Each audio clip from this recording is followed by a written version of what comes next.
Okay, तो अब हम बात करेंगे क्लास 2 ड्रग्स की। Class 2 drugs as we all know they are the beta blockers. ठीक है, बीटा ब्लॉकर्स हमें पता है कि क्या करते हैं। बीटा ब्लॉकर्स है, बीटा एड्रेनर्जिक एक्टिविटी को कम करते हैं। बीटा एड्रेनर्जिक एक्टिविटी को कम करते हैं तो क्या होता है, आपके स्लीप हार्ट रेट कम होता है, और ऑब्वियसली कॉन्ट्रैक्टिलिटी कम होती है। ठीक है, एक तो ये इफेक्ट आ गया ना, जो कि आपके पास ट्रेडिशनल बीटा ब्लॉकिंग के इफेक्ट है कि हार्ट रेट और कॉन्ट्रैक्टिलिटी ये दोनों चीज़ें कम होती हैं। लेकिन आपको अगर याद हो तो हमने कहा था कि आपके पास जो फेज 4 वाला रिप्राइजेशन वाला फेज चल रहा होता है, जैसे अगर मैं यहाँ पे बनाती हूँ तो यहाँ पे जो ये वाला फेज चल रहा होता है, जिसमें आपके पास जो है यहाँ पे 0 से जब दोबारा यहाँ पे आता है तो दोबारा से उसके बाद आपको पता है कि एक जो है वो रिप्राइजेशन यहाँ पे दोबारा से ऑटोमेटिक स्टार्ट हो जाती है। मैंने कहा था कि इस फेज में सोडियम चैनल भी ओपन है, कैल्शियम चैनल भी ओपन है, पोटेशियम चैनल भी ओपन है। हमें पता है कि बीटा ब्लॉकर जब इंट्रासेलुलर साइक्लिक एमबी को कम करते हैं तो इसकी वजह से जो कैल्शियम चैनल है, जो सोडियम चैनल है, उनकी फॉस्फोरेशन कम होती है, जिसकी वजह से कैल्शियम इनफ्लक्स कम होता है, सोडियम इनफ्लक्स भी कम होता है।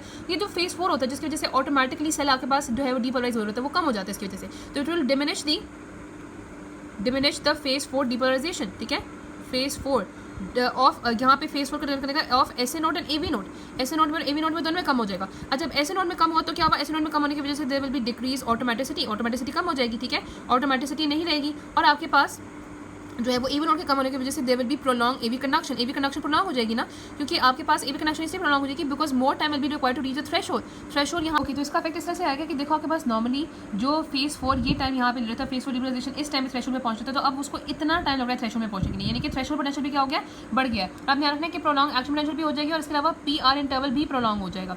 ठीक है, ये इसके मेन इफेक्ट आएंगे। ऑब्वियसली यहाँ पे सारे इफेक्ट क्यों आने, क्योंकि आपके पास सिंपैथेटिक ब्लॉकर है, सिंपैथेटिक नर्वस सिस्टम को कम करता है, पैरासिम्पैथेटिक नर्वस सिस्टम एक्टिवेट हो जाता है। नंबर 3 आप यहाँ पे बताओगे कि यहाँ पे ये सारी बातें होगी ना, इसका मतलब हमने देख लिया कि यहाँ पे बीटा एड्रेनर्जिक एक्टिविटी कम हो जाती है, इसकी वजह से फेज 4 रिप्राइजेशन जो है वो डिमिनिश हो जाती है एसए नोड और एवी नोड में, और ये डिक्रीज कर देता है ऑटोमेटिसिटी को भी, प्रोलॉन्ग कर देता है एवी कंडक्शन को। अब यहाँ पे इसको यूज़ कहाँ पे किया जाता है, मेनली जाहिर सी बात है उन एरियाज में यूज़ करेंगे जहाँ पे आपके पास सिंपैथेटिक ओवर एक्टिविटी हुई है।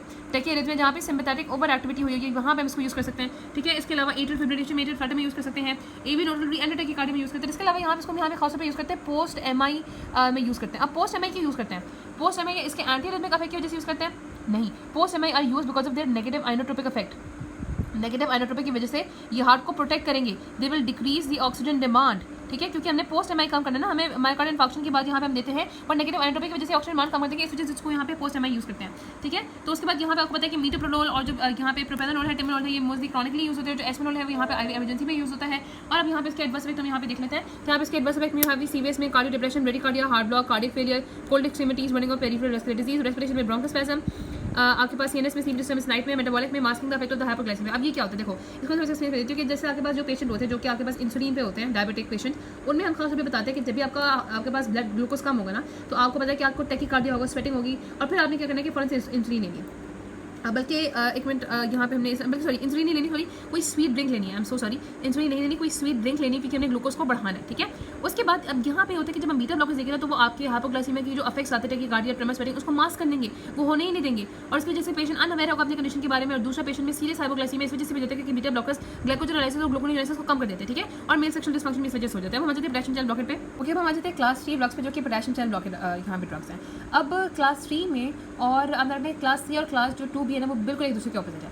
क्लास 1B ये कह रहा था कि वो शॉर्टन कर देता है फेज 4 रिप्राइजेशन को, लेकिन जो क्लास 3 ड्रग्स हैं आपको पता है कि जो रिप्राइजेशन हो रही है वो किस वजह से हो रही है, वो तो हो ही पोटेशियम चैनल की वजह से हो रही है, पोटेशियम चैनल की ओपनिंग की वजह से हो रही है। जब पोटेशियम चैनल ब्लॉक हो जाएंगे तो रैपिड रिप्राइजेशन होगी नहीं होगी, वो रैपिड रिप्राइजेशन इतनी स्लो हो जाएगी जिसकी वजह से नर्व नेटवर्क ये होता है कि दे प्रोलॉन्ग द फेज 3 रिप्राइजेशन, ये प्रोलॉन्ग कर देते हैं फेज 3 रिप्राइजेशन को, जो कि बिल्कुल इनका इफेक्ट ऑपोजिट होता है टू द 1B ड्रग। ठीक है, रिप्राइजेशन को प्रोलॉन्ग कर देते हैं। दूसरा, अब यहाँ पे क्या कहते हैं कि इनका फेज 0 पे कोई इफेक्ट नहीं है, फेज 0 पे कोई इफेक्ट नहीं है, बस यहाँ पे ये याद रखना है कि ये आपके पास इस तरीके से ये डिफर करे होते हैं, no effect, phase 0 effect no. ठीक है, तो यहाँ इस तरीके से डिफर कर रहे होते हैं फ्रॉम 1A। 1B से बिल्कुल ऑपोजिट है इस तरीके से कि फेज 3 की रिप्राइजेशन को प्रोलॉन्ग करते हैं, और 1A से थोड़ा सा डिफर करते हैं कि 1A जो है वो फेज 3 को तो प्रोलॉन्ग करे थे, लेकिन वो आपके पास अपस्ट्रोक को भी डिले करते थे, लेकिन अपस्ट्रोक को डिले नहीं करते, यहाँ पे फेज 0 पे कोई इफेक्ट भी नहीं आता। अच्छा, ऑब्वियसली जब ये आपके पास रिप्राइजेशन को प्रोलॉन्ग करेंगे इस वजह से एक्सपोनेंशियल ड्यूरेशन बढ़ जाएगी, रिफ्रैक्टरीनेस बढ़ जाएगी, ठीक है, हार्ट रेट कम हो जाएगा, एवी कंडक्शन भी स्लो हो जाएगी। ठीक है, तो ये सारी चीज़ें इस वजह से तो होंगी ना, और इसकी वजह से ऑब्वियसली QT इंटरवल भी प्रोलॉन्ग है। लेकिन आप यहाँ पे देखोगे कि अमाइलोइक एसिड ड्रग है जो QT इंटरवल को तो प्रोलॉन्ग करती है, लेकिन उसका ऐसा कोई इफेक्ट नहीं आता। तो यहाँ पे अगर हम देखें ग्राफ पे क्या इफेक्ट आएगा, तो यहाँ पे फेज 0 पे कोई इफेक्ट नहीं है, सेम जस्ट सेम, यहाँ पे कोई इफेक्ट नहीं है। इफेक्ट जो आएगा वो इस वजह से आएगा कि ये इसको बहुत ज़्यादा प्रोलॉन्ग कर देंगे आपके पास फेज यहाँ पे 3 रिप्राइजेशन को, और बहुत ज़्यादा डिले जो है वो रिप्राइजेशन हो जाएगी। ठीक है, बस यहाँ पे इस तरह से इफेक्ट आएगा। उसके बाद रखना है कि आपके पास अब यहाँ पे जो इंपॉर्टेंट ड्रग है वो यहाँ पे होती है अमायोडोरोन। अमायोडारोन एक ऐसी ड्रग है, यहाँ पे वैसे जो क्लास 3 ड्रग्स है वो काफ़ी ज़्यादा है। अच्छा, यहाँ पे इसकी क्लासिफिकेशन में कैसे करते हैं, यहाँ पे क्लास 3 ड्रग्स होती है ना, वो कुछ प्योर ड्रग्स होती हैं, प्योर ब्लॉकर्स होती हैं, देयर एबिटुलाइट, डिफिटुलाइट, मिक्स ब्लॉकर्स होती है, अमायोडारोन, सोटोलोल, ब्यूटाइलियम, और यहाँ पे नोबल होती है जो कि नई ड्रग है जो कि ड्रोनेडारोन है। अमायोडारोन एक ऐसी ड्रग है जिसके पास सारी एक्टिविटीज है। इसके पास जो है यहाँ पे क्लास 1 की एक्टिविटी भी है, क्लास 2 की एक्टिविटी भी है, क्लास 3 की एक्टिविटी भी है, और क्लास 4 की एक्टिविटी भी है, और अल्फा ब्लॉकिंग एक्टिविटी भी है। इतनी ज़्यादा इसमें एक्टिविटीज़ हैं, ठीक है, बहुत ज़्यादा एक्टिविटीज। इसको यहाँ पे कहते हैं कि ये एंटीडेनिक ड्रग की अमृत धारा है, हर जगह में इसको यूज़ किया जा सकता है, लेकिन इसकी टॉक्सिसिटी बहुत ज़्यादा है। क्यों? क्योंकि इसकी जो हाफ लाइफ होता है ना वो होती है 80 डेज। 80 डेज हाफ लाइफ का मतलब है आप कह लो कि 3 मंथ्स, ठीक है। इसका मतलब है कि स्टडी स्टेट कंसिडरेशन पे पहुंचने के लिए इसको कितना टाइम लग जाएगा, ऑलमोस्ट 15 महीने। और आप इसको किसके लिए यूज़ कर रहे हो, एक लाइफ थ्रेटनिंग एरिथमिया को ट्रीट करने के लिए इसको यूज़ कर रहे हो, तो ये कितना मुश्किल है इसको ट्रीट करना। तो यहाँ पे हम क्या करते हैं कि हम जो है एम्प्लॉय करते हैं लोडिंग डोज को, लेकिन यहाँ पे अब इसके बावजूद जो है ना, यहाँ पे इसके एडवर्स इफेक्ट भी बहुत ज़्यादा है। इसके एडवर्स इफेक्ट आप लगा सकते हो विद अ निमोनिक कि the periphery of my lungs, liver and cornea is फोटोटॉक्सिक। थोड़ा सा मुश्किल है इसका याद रखना, लेकिन ये इसके यहाँ पे एडवर्स इफेक्ट याद रख सकते हैं। द से है, पेरिफेरी से है, ठीक है, माई से है, लंग से है, लिवर से है, कॉर्निया से है, और यहाँ पे इससे है। अब यहाँ पे 10 आ जाएगा आपके पास हाइपो या हाइपरथायरॉइडिज्म आ जाएगा, ठीक है, यहाँ पे थायराइड से रिलेटेड आ जाएगा, हाइपो या हाइपरथायरॉइडिज्म होता है। तीसरा आ जाएगा पेरिफेरल न्यूरोपैथी, पेरिफेरल न्यूरोपैथी भी कॉज कराता है, और ये जो है वो ऑप्टिक न्यूराइटिस भी इसकी वजह से हो जाते हैं। अच्छा, एमआई से इसकी वजह से एमआई हो सकता है, इसकी वजह से हार्ट ब्लॉक्स भी हो सकते हैं, इसकी वजह से ब्रेडिकार्डिया भी हो सकता है, ठीक है। ब्रेडिकार्डिया आप देखो जब इतना ज़्यादा रिबलाइजेशन को स्लो कर जाएगा तो हार्ट रेट तो बहुत ज़्यादा स्लो हो जाएगा। लंग्स में can cause pulmonary fibrosis, pulmonary fibrosis ये कॉज करा सकता है। फिर लिवर में can cause hepatic necrosis, hepatic necrosis. अच्छा, हेपेटिक नेक्रोसिस आगे देखेंगे। ड्रोनिडारोन एक ड्रग है, ड्रोनिडारोन जो ड्रग है ना उसमें बस यह क्या है कि उसमें आयोडीन नहीं है और उसमें आपको उसकी हाफ लाइफ शॉर्ट है। लिवर फेलियर लेकिन ड्रोनिडारोन भी कॉज कर सकती है। अच्छा, कॉर्निया में यहाँ पे माइक्रोक्रिस्टलाइन डिपॉजिट बढ़ जाएंगे कॉर्निया में, और फोटोटॉक्सिक यहाँ पे एक्चुअली ये कॉज करता है फोटोडर्मेटाइटिस। ये बड़ी इंटरेस्टिंग सी कंडीशन है कि ये जो आपको पता है जो आयोडीन होता है ना वो हमारी जो सेल्स की प्रोटीन्स हैं और जो कार्बोहाइड्रेट्स है उसके साथ कोवलेंट बॉन्ड बना देता है। और आयोडीन का कलर क्या होता है, पर्पल। स्किन को भी पर्पल कलर कर देता है, स्मर्फ स्किन हो जाती है। स्मर्फ आपने देखे ना जो कार्टून्स होते हैं स्मर्फ, उस तरह की स्किन जो है वो इनमें हो जाती है। तो ये इसके जहाँ पे एडवर्स इफेक्ट यहाँ पे अमायोडारोन के आ जाएंगे, ठीक है। उसके बाद यहाँ पे एक बहुत इंपॉर्टेंट चीज़ जो यहाँ पे क्लास 3 से एसोसिएटेड है वो है रिवर्स, उसको यहाँ पे कहते हैं रिवर्स यूज डिपेंडेंस। आपने हर जगह पे पढ़ा है कि ये जितनी भी ड्रग्स हैं ये यूज डिपेंडेंस का फिनोमेना शो करिए। यूज डिपेंडेंस का मतलब है कि जितनी ज़्यादा ड्रग फायर करेंगी, जितना ज़्यादा हार्ट रेट होगा उतना ज़्यादा ही एक्ट करेंगी। लेकिन ये वाली जो ड्रग्स हैं ये तब एक्ट करेंगी जितना स्लो हार्ट रेट होगा। यहाँ पर रखते हैं कि they act more on the decrease heart rate, ठीक है। ये ज़्यादा एक्ट करती हैं डिक्रीज हार्ट रेट पे, ये एक्ट करती हैं ज़्यादा। बेटर इफेक्ट इनका आता है at low heart rate when the sodium channels जो हैं when they are firing at lower rates, तब इनका इफेक्ट जो है वो ज़्यादा आता है। ये आपने बात याद रखनी है फॉर दी क्लास 3 ड्रग्स। अब हम बात करते हैं सोटोलोल की। सोटोलोल भी क्लास 3 ड्रग है, ये कायरल कंपाउंड है। इसके एक्चुअली 2 आइसोमर्स होते हैं, एक होता है आपके पास लीवोट्रेटिव आइसोमर, एक होता है डेक्स्ट्रोट्रेटिव आइसोमर। जो लीवोट्रेटिव आइसोमर है LLBC को इसकी बीटा ब्लॉकिंग एक्टिविटी और डेक्स्ट्रोट्रेटिव की एंटीरिथमिक एक्शंस होते हैं। ये भी आपका जो रैपिड आउटपुट पोटेशियम करंट होता है ना, ये उसको ब्लॉक करता है, रेक्टिफाई पोटेशियम करंट को। ऑब्वियसली रेपोलाइजेशन तो यहाँ पे प्रोलॉन्ग हो ही जाएगी, तो ये भी आपके पास यूज होती है for the maintenance of rhythm in the atrial fibrillation और एट्रियल फ्लटर में, और रिफ्रैक्टिव प्रॉक्सिमल टैकिकार्डिया में इसको यूज किया जाता है। अब देखो सोटोलोल, हमने कहा था कि आपके पास जो 1A ड्रग्स है वो आपने स्ट्रक्चरल हार्ट डिजीज में, आपने बल्कि 1A ड्रग्स आपने अथेरोस्क्लेरोटिक हार्ट डिजीज में और सिस्टोलिक हार्ट फेलियर में नहीं देनी। जो 1C ड्रग्स है वो आपने स्ट्रक्चरल हार्ट डिजीज में नहीं देनी। ये कैसी ड्रग है, अगर एट्रियल फिब्रिलेशन एट्रियल फ्लटर है, फिर यहाँ पे आपके पास वो है, यहाँ पे रिफ्रैक्टिव प्रॉक्सिमल टैकिकार्डिया है, और इसके साथ लेफ्ट वेंट्रिकुलर हाइपरट्रोफी है, और यहाँ पे आपके पास एथेरोस्क्लेरोटिक डिजीज, तो हम सोटोलोल देंगे, ठीक हो गया। उसके बाद यहाँ पे डोफेटालाइट और यहाँ पे एबिटोलाइट है, ये प्योर पोटेशियम चैनल ब्लॉकर्स होती हैं। ये फर्स्ट लाइन एंटीमलेक्टिक ड्रग है परसिस्टेंट एट्रियल फिब्रिलेशन के लिए। इसके बाद इसकी हाफ लाइफ जो है वो 10 आवर्स होती है। यहाँ पे आपके पास मेनली ट्रीट हो जाती है किडनीज, यहाँ पे यूरिन से अनचेंज, और एक्टिव ट्यूबुलर सेक्रीशन जो ड्रग्स एक्टिव ट्यूबुलर से सेक्रीट होती है वो इसके साथ कॉन्ट्राइंडिकेटेड है। एबिटोलाइट को यहाँ मैंने बताया कि ये आपके पास जो है ये इन्वर्ट सोडियम पोटेशियम करंट को भी एक्टिवेट करती है, और it is use for the chemical conversion of the atrial flutter, but electrically atrial flutter की केमिकल कन्वर्जन यूज होती है, but electrically cardioversion has implanted is use, ठीक है। अब हम आ जाएंगे क्लास 4 ड्रग्स पे। Now we moving on to the calcium channel blockers. अब कैल्शियम चैनल ब्लॉकर्स यहाँ पे देखो कि जैसे यहाँ पे ये मेनली आपको पता है कि जो कैल्शियम चैनल डिपेंडेंट डीपोलराइजेशन होती है वो एसी नोड और एवी नोड में हो रही होती है। तो यहाँ पे आपके पास जो भी ग्राफ आएगा वो नोडल एक्सपोनेंशियल का होगा। फिर अब यहाँ पे जो ग्रीन लाइन शो करिए है वो कैल्शियम चैनल ब्लॉकर को अफेक्ट करिए, क्योंकि हमने कहा था कि जब कैल्शियम चैनल होते हैं they are responsible for the upstroke, exponential की ड्यूरेशन में भी रिस्पॉन्सिबल होते हैं। और जब यहाँ पे आपके पास ये नहीं होंगे तो एक्सपोनेंशियल ड्यूरेशन भी तो प्रोलॉन्ग हो जाएगी ना, क्योंकि आपके पास कैल्शियम चैनल नहीं है, डीपोलराइजेशन नहीं हो रही। तो यहाँ पे आप देखते हैं कि जो ग्राफ है वो इस तरीके से शिफ्ट हो जाएगा कि आपके पास एक तो अपस्ट्रोक डिक्रीज हो जाता है, उसकी वजह से एक्सपोनेंशियल ड्यूरेशन भी प्रोलॉन्ग हो जाती है, ठीक है। As you can see exponential duration prolong, ठीक है। So, because of the blocking of the L-type calcium channels in SN nodes and AV node, predominantly आपको पता है यहाँ पे verapamil और deltazim है, ड्रग ऑफ चॉइस नेफेटापिन का कोई ड्रग ऑफ यहाँ पे नेफेटापिन को बिल्कुल भी यूज़ नहीं होती। खासतौर पे यहाँ पे तो मेंशन किया है कि नेफेटापिन और अदर हाइड्रोप्रोपिन नहीं यूजफुल होती क्योंकि इनकी वजह से कंपनसेटरी सिम्पैथेटिक डिस्चार्ज होता है जो हमें नहीं चाहिए, जो बल्कि एरिथमिया को और ज़्यादा कॉज कराएगा। ठीक है, तो verapamil deltazim ही यूज़ करते हैं जिनका स्टेट और यूज डिपेंडेंट यूज यहाँ पे आपके पास अफेक्ट होता है। और वही सर हमने देखा कि ये प्लेट्यू को कम करते हैं। और आप ध्यान रखते हैं कि जो आपके पास क्लास 4 ड्रग्स होती हैं ये मेनली फेज 2 को और फेज 4 को अफेक्ट करते हैं, तो दे डिमिनिश दैट फेज 2 यानी कि प्लेट्यू को डिक्रीज करते हैं। इसके अलावा यहाँ पे जो आपका फेज 4 डिमोलाइजेशन है उसको डिक्रीज करते हैं और इस तरह से यहाँ पे एक्सपोनेंशियल डिलेशन और इफेक्टिव रिफ्लेक्टिव पीरियड भी प्रोलॉन्ग हो जाता है, पीरियड इंटरवल भी बढ़ जाता है। ठीक है, एक्स्ट्रा कार्डियक इफेक्ट आपके पास ये होता है कि अगर पेरिफेरल वेसोडाइलेशन हो जाए, आप ध्यान रखना कि मेनली जो कैल्शियम चैनल ब्लॉकर्स है ना और दोनों बीटा ब्लॉकर्स, ये कैल्शियम चैनल ब्लॉकर्स और बीटा ब्लॉकर्स हमेशा सुप्रा वेंट्रिकुलर टेकिकार्डिया के लिए यूज होती हैं। ये कभी आपके पास यहाँ पे एट्रिया के लिए एट्रियल फिब्रिलेशन में और एट्रियल यानी कि फ्लटर में यूज होती है, मेनली आपके पास वेंट्रिकुलर के लिए यूज होती है, सुप्रा वेंट्रिकुलर टेकिकार्डिया के लिए मेनली ये यूज होती हैं। साइड इफेक्ट्स आपको यहाँ पे पता होना चाहिए कि मैंने कहा था कि इसके जो एडवर्स इफेक्ट होते हैं वो यहाँ पे कैल्शियम चैनल ब्लॉकर्स के कार्डियक एडवर्स इफेक्ट होते हैं। कार्डियक एडवर्स में यहाँ पे एवी ब्लॉकेट हो जाएगा, ब्रेडिकार्डिया है, उसकी वजह से रिफ्लेक्स टेकिकार्डिया, पैल्पिटेशन हो सकती है। और उसके बाद एक्स्ट्रा कार्डियक एडवर्स इफेक्ट में यहाँ पे फेशियल फ्लशिंग होती है, डिजनेस होती है, ठीक है, और हेडेक हो सकती है। इसके अलावा एंकल एडीमा हो जाता है। और इसके अलावा आपको याद हो कि नेफेटापिन की वजह से गिंगावल हाइपरप्लेजिया हो रहा था और वेरबेलमेल की वजह से कॉन्स्टिपेशन हो रही थी और गर्ड भी इस वजह से हो रहा था।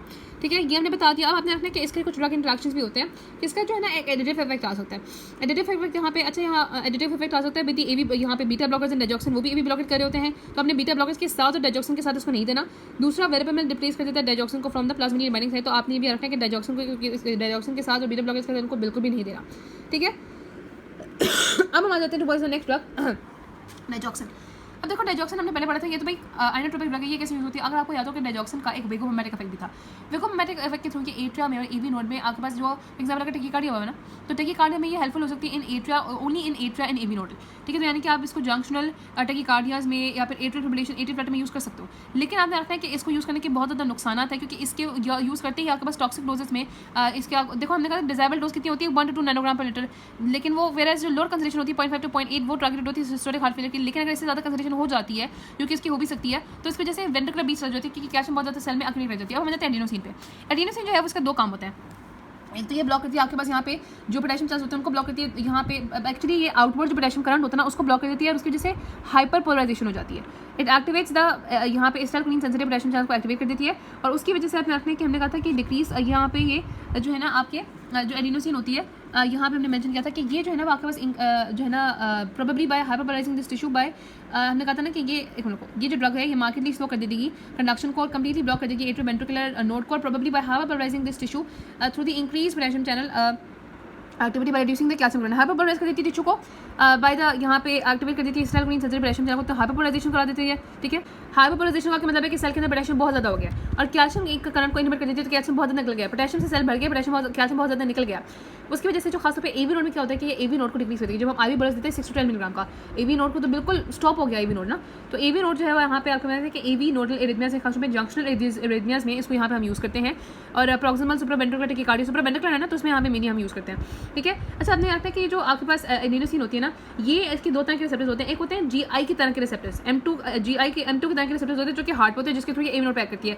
दूसरे इसके रिसेप्टर्स होते हैं GQ की तरह के, M3 के तरह के रिसेप्टर जो कि ब्रोंकियोल्स में होते हैं, वहाँ पे जाके ये आ करके, हालांकि इसके आपने लेस देन 10 सेकंड है, लेकिन वहाँ पे जाके आ करके ये चेस्ट पेन कॉज करती है, बर्निंग चेस्ट डिस्कम्फर्ट और shortness of breath bronchospasm cause करती है। तो हम पेशेंट को जो है उसको काउंसल करेंगे कि आपको ये पेन हो सकती है, आपको शॉर्टनेस ऑफ ब्रेथ हो सकती है, तो इसका आपने ख्याल रखना है, आपको बस थोड़ी देर के लिए होगी। अच्छा एक और बात यहाँ पे बहुत इंपॉर्टेंट है कि एडिनोसिन हम कह रहे हैं कि ये कफ कॉज करा रही है। ठीक है, तो इसका मतलब है कि एडिनोसिन एंटेगनिस्ट जो मिथाइलजैंथीन्स है और जो थियोफैलिन्स है वो कफ की ट्रीटमेंट में यूज़ होंगे।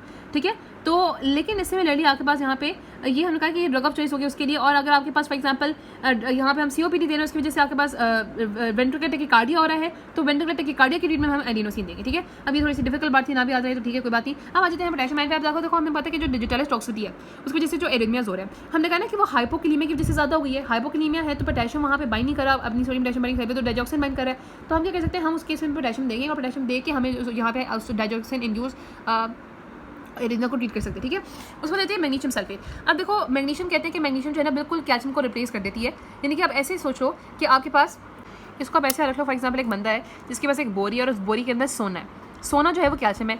अब जब तक उसके पास वो उस बोरी के अंदर सोना है, वो जहाँ भी जाएगा वो उसको पकड़ेगा, और क्योंकि उसने बहुत दूर तक जाना है तो उसको पकड़ेगा, उठाएगा और उसको दूर तक लेके जाएगा, सारे काम उसके लिए करेगा। जब कैल्शियम होता है तो कैल्शियम जब नर्व टर्मिनल्स के अंदर आती है तो आपके पास हार्मोन भी रिलीज होते हैं। जब कैल्शियम सेल्स के अंदर जाती है तो कॉन्ट्रैक्शन कॉज कराती है। लेकिन अब एग्जाम्पल उस बोरी के अंदर पत्थर आ गए तो उसकी वजह से वो ये तो नहीं करेगा, वो पत्थरों को तो नहीं उठा के लेके जाएगा ना, इतनी मेहनत पत्थरों के लिए तो नहीं करेगा, ना ही उनको उठाएगा। तो यानी कि आप ऐसे सोचो कि मैग्नीशियम को कैल्शियम को जाके रिप्लेस कर देती है, लेकिन अफेक्ट उसका कोई भी नहीं होता, ठीक है। सो इसकी वजह से देखो it will slow the rate of the SA node impulse formation. SA node के अंदर मैग्नीशियम जा रही है, कैल्शियम तो नहीं जा रही, तो एसए नोड इम्पल्स फॉर्मेशन कम हो जाएगी, उसकी वजह से आपके पास यहाँ पे कंडक्शन भी प्रोलॉन्ग हो जाएगी उसी वजह से। तो इंट्रावीनस मैग्नीशियम सल्फेट हम यहाँ पे मेनली देते हैं फॉर फेटल टोसास द पॉइंट्स के लिए। ये बहुत अच्छी ड्रग है, ये कंपीट कर दिया फॉर द कैल्शियम के इफेक्ट के लिए, लेकिन कैल्शियम का इफेक्ट इसका कोई नहीं होता, बस कैल्शियम को जाकर रिप्लेस कर देती है। इसके अलावा फॉर द डायजॉक्सिन इंड्यूस्ड एरिथमियास। फिर ड्रग है रानोलिन।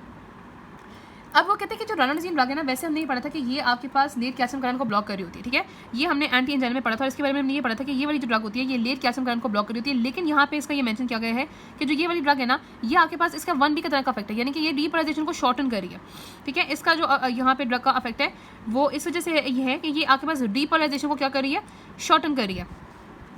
लेट चेंज को रिड्यूस करा के ये आपके पास इंट्रासेलुलर कैल्शियम को कम कर देती है, और यहाँ पे इसका 1B की तरह का इफेक्ट है। एक और इसकी वजह से यहाँ पे जो है ना वो इसको यूज़ करते हैं रिफ्रैक्टरी एट्रियल और वेंट्रिकुलर इसमें यूज़ करते हैं। इसके अलावा यहाँ पे इसकी वजह से डिजीनेस कॉन्स्टिपेशन हो जाती है। एक और ड्रग है इवाब्रेडिन। जो इवाब्रेडिन ड्रग है ना, उसका ब्रेडीकार्डिक इफेक्ट है, वो हार्ट रेट को स्लो करती है। वो एक्चुअली जो आपके पास होता है ना, वो हाइपरपोलराइजेशन सेंसिटिव सोडियम चैनल को ब्लॉक करती है, हार्ट रेट को स्लो करती है, लेकिन कॉन्ट्रैक्टिलिटी पे या वेंट्रिकुलर डीपोलराइजेशन पे या किसी भी और चीज़ पे, पीआर इंटरवल वगैरह पे उसका कोई इफेक्ट नहीं है। और जो इवाब्रेडिन एक ड्रग है, उसके आपके पास एडवर्स इफेक्ट में ब्रेडीकार्डिया इवी ब्लॉक होगा, लेकिन उसके साथ एक और इंपॉर्टेंट चीज़ होती है, वो होती है लिमिनस फिनोमेना। उसकी वजह से जो आइज़ हैं वो ब्राइटनिंग बहुत ज़्यादा शुरू हो जाती है, येलो विजन आने लगती है, तो उसमें आप इसको ड्रग को स्टॉप कर देते तो ये इफेक्ट खत्म हो जाएगा।